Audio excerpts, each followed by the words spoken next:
Olá pessoal, meu nome é Cleiton e venho por meio deste apresentar para vocês um assunto bastante importante no Brasil, que é sobre bacias hidrográficas. Os integrantes do grupo são a Ana, Naomi, Viviane, Rose, Janaína, Daiane e eu, né? O que são bacias hidrográficas, né? Ela costuma ser definida e influenciada pela área de captação de água, né? De um determinado rio, área ou região de drenagem com principais afluentes, onde a porção do espaço subterrâneo ou de outros rios acabam que escoando, né, para um determinado curso de água, abastecendo, né. E nisso as bacias hidrográficas são separadas por divisores de água, né. E o próprio nome diz, divisor, ele vai ter como principal função fazer o desvio, né, e direcionar esse curso de água para o seu ponto final, né, seja para uma lagoa, um lago, uma caverna, gruta ou algum rio subterrâneo, que seja, né. E hoje no Brasil a gente tem 4 bacias hidrográficas bastante importantes e dentre elas tem a bacia hidrográfica da Amazônia, do Tocantins, a Platina, né, que envolve 3, a do Paraná, do Paraguai e do Uruguai, e uma bastante conhecida que é a do Rio São Francisco, né. Juntas, elas cobrem cerca de 80% do território no Brasil e são consideradas como uma unidade de gestão dos recursos hídricos, né, onde existe no meio delas, né, que as envolve, alguns biomas, né, conhecidos como o bioma da Mata Atlântica, do Pantanal, do Cerrado e da Caatinga. As bacias hidrográficas podem ser caracterizadas também, né, de acordo com seu destino, né, ou seja, onde por fim elas desaguam. E nisso também existem 4 categorias, né? São as eixorreiras, né, que escoam para o mar, tem as endorreicas, que vão de encontro a lagos e lagoas, tem as arreicas, né, que tem o escoamento superficial, podendo evaporar ou se infiltrar no solo, né, podendo assim atingir o subterrâneo. E tem as criptorreicas, né, que escoam para o interior do planeta, né, como pontos subterrâneos, como acabei de dizer, compostos por caverna, gruta e lagos, né. E por fim é isso, e vou passar a palavra para o próximo integrante do grupo dar continuidade à apresentação. No dia 8 de janeiro de 1997, foi instituída a Lei 9.433, que é a Lei da Política Nacional dos Recursos Hídricos. Ela traz para nós o capítulo 1 com os fundamentos. Essa lei baseia-se que a água é um bem de domínio público, é um recurso natural limitado dotado de valor econômico, em situações de escassez, o uso prioritário dos recursos hídricos é o consumo humano e a dessedentação de animais, e a gestão dos recursos hídricos deve sempre proporcionar o uso múltiplo das águas. O capítulo 2 ele traz os objetivos, que são assegurar a atual e as futuras gerações a necessária disponibilidade de água em padrões de qualidade adequados aos respectivos usos, a utilização racional e integrada dos recursos hídricos, incluindo o transporte aquaviário com vistas, ao desenvolvimento sustentável, a prevenção e a defesa contra eventos hidrológicos críticos de origem natural e decorrentes do uso inadequado dos recursos naturais. O capítulo 4, ele traz para nós os instrumentos, que seriam os planos de recursos hídricos, o enquadramento dos corpos de águas em classes, segundo os usos preponderantes da água, a outorga dos direitos de uso dos recursos hídricos, a cobrança pelo uso de recursos hídricos, a compensação a municípios e o sistema de informações sobre recursos hídricos. Ela traz também os planos de recursos hídricos, que seriam o diagnóstico da situação atual dos recursos hídricos, a análise de alternativas de crescimento demográfico, de evolução de atividades produtivas e de modificações dos padrões de ocupação do solo, balanço entre disponibilidades e demandas futuras dos recursos hídricos em quantidade e qualidade, com identificação de conflitos potenciais. Metas de racionalização de uso, aumento da quantidade e melhoria da qualidade dos recursos hídricos disponíveis, e medidas a serem tomadas, programas a serem desenvolvidos e projetos a serem implementados para o atendimento de metas previstas. Dando enfoque para a outorga, na seção 3, com relação à outorga, O artigo 12 ele diz que está sujeito à outorga pelo poder público os direitos dos seguintes usos de recursos hídricos. Inciso 1. Derivação ou captação de parcela da água existente em um corpo de água para o consumo final, inclusive abastecimento público ou insumo de processo produtivo.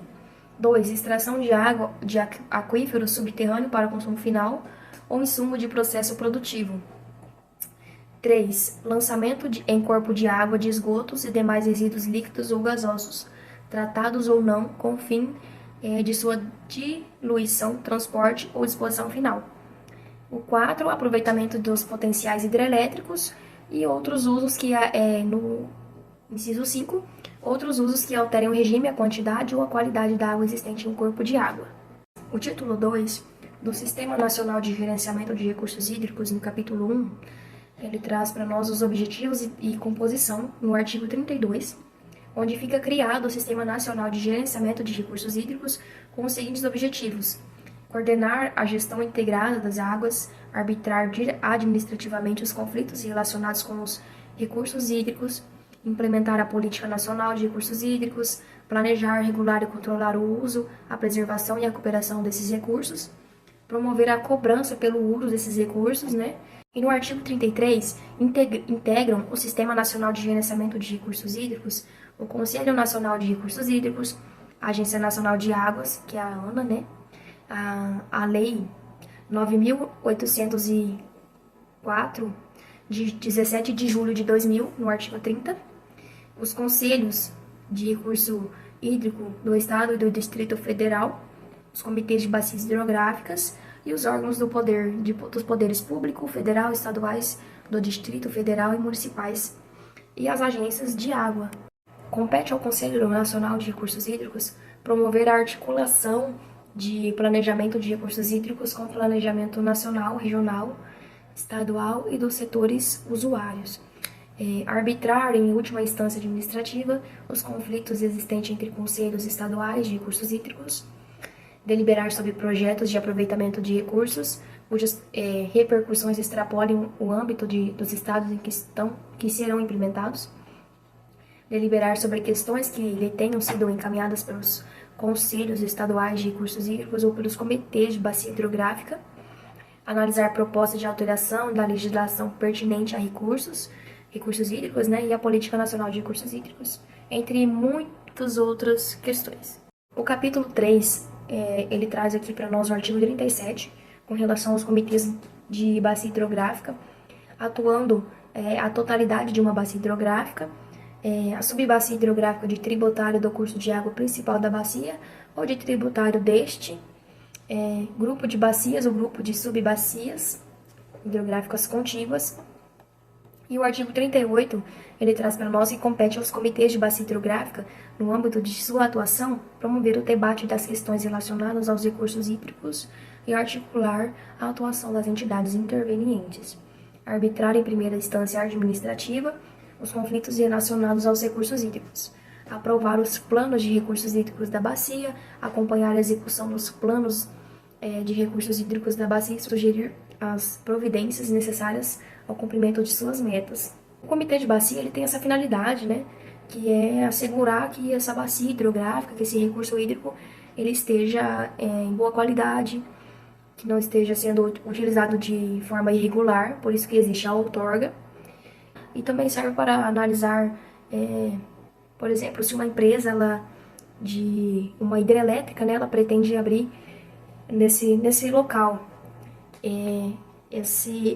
O comitê ele vai analisar e ele dá a decisão, se consegue a outorga ou não. Que a outorga ele é um documento que ele permite que seja utilizado esse recurso para tal finalidade. E ele é composto por pessoas do Estado, pessoas do civil, Por exemplo, pessoas de universidade, de associações, de ONGs e pessoas comuns que não estão ligadas a isso, pessoas que fazem uso da água, e eles fazem um debate e todos os estados, todas as cidades têm um comitê de bacias hidrográficas, ou seja, a cidade de Tangará da Serra possui um comitê de bacias hidrográficas para a tomada de decisões com relação ao recurso hídrico, que é um uso de bem comum. Olá, meu nome é Viviane. Eu vou falar um pouco sobre a evapotranspiração e alguns métodos utilizados para sua medição. A evapotranspiração é um processo pelo qual a água é perdida na superfície do solo e das plantas, em forma de vapor. Sendo assim, a evaporação ela ocorre quando a energia solar aquece o solo e a água, fazendo assim com que a água evapore para a atmosfera. Já a transpiração ela ocorre nas plantas, através das folhas das plantas, onde é liberado o vapor, da água através de pequenos orifícios que são os estômagos. Isso ocorre durante a fotossíntese, quando as plantas absorvem o dióxido de carbono da atmosfera e liberam o oxigênio. Esses dois processos, evaporação e transpiração, formam ali e compõem a evapotranspiração. O método de medição utilizado pela agricultura mais comum são o método do tanque, que consiste na medição da evaporação de um tanque aberto, o que permite determinar a evapotranspiração de referência. O outro método é baseado em equações matemáticas, que levam em consideração fatores como a temperatura, a umidade do ar, a radiação solar, o vento, para estimar assim a evapotranspiração. O outro método é baseado em sensores, onde é utilizados sensores instalados no solo ou nas plantas, para que assim possa medir a umidade do solo, a temperatura e outras variáveis, permitindo a determinação da evapotranspiração.